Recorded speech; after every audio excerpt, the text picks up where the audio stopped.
Welcome to 365 Math. In this video, I'm going to be talking about the percentage profit and the loss. The terms profit and loss means the amount of money you either make or lose as a result of a financial transaction. And to find the percentage profit, we are going to be using this formula right here, whereby we're saying percentage profit is equal to the actual profit over the original price times 100. And the percentage loss is equal to the actual loss over the original price times 100.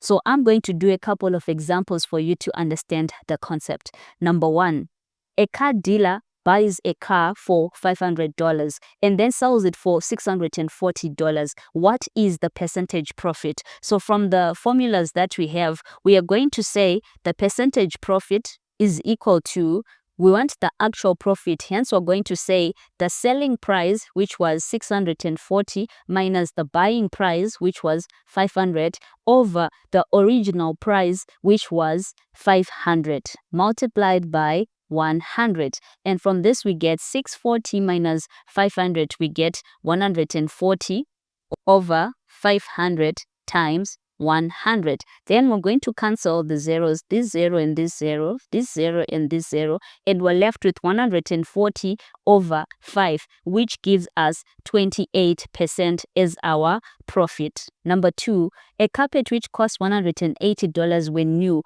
is sold for $100. What is the percentage loss? We're going to say percentage loss is equal to selling price, which was 100, minus buying price, which was 180, all over 180 multiplied by 100. And this gives us a negative 80 over 180 multiplied by 100. The negative here, it means that there was a loss that was made in this transaction. So we can ignore it, but what it just signifies is that there was a loss. Now we're going to cancel this 0 and this 0, and we're left with 80 times 10, which is equal to 800 all over 18. If we then divide this, we get our answer as 44.44%. And this was the percentage loss. Remember, we had a negative right here. So we're just carrying it forward, and we are going to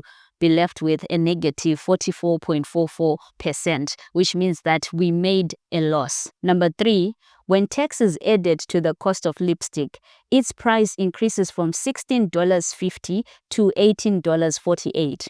What is the rate at which tax is charged? The principle is the same. We are going to say 18.48 subtract $16.50 all over $16.50, because $16.50 was the original price. Remember, it says price increases from $16.50 to $18.48. So $16.50 is the original price times 100, and we get our answer as 12%. Lastly, a sari is sold for $60 at a profit of 20% on the cost price. What was the cost price? In this example, we're going to use proportion, and we're going to say the profit was 20%. That means we are adding 20 to 100, giving us 120%. And this 120% equates to $60. And we want to find what was the cost price, which was actually 100%. So now to get 100%, it is definitely going to be lesser than 120. So we put 100 on top, and we say 100 over 120 times $60. We cancel this 0 and this 0, and now we're left with 12. We say 12 into 12, 1. 12 into 60, that is 5. And now we have 10 times 5, which is equal to 50. So $50 was the cost price. I hope you learned something. Thank you for watching. Please do hit the subscribe button. I'll see you in the next video.